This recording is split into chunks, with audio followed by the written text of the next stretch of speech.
Hello dear subscribers, today I'll tell you how you can easily fix your problem. So if just FaceTime not working on your iPhone, so how you can fix it.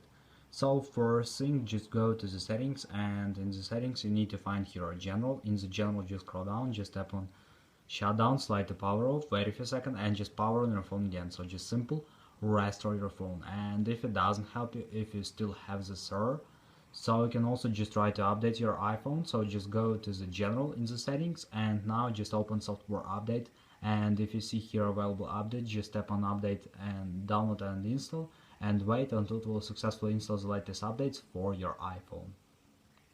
So this is the way how you can also do it. And also you can check your internet connection. So if you're using Wi-Fi, just open Wi-Fi, just try to turn it off and turn on again. And if you're using cellular data, just turn off and turn on again.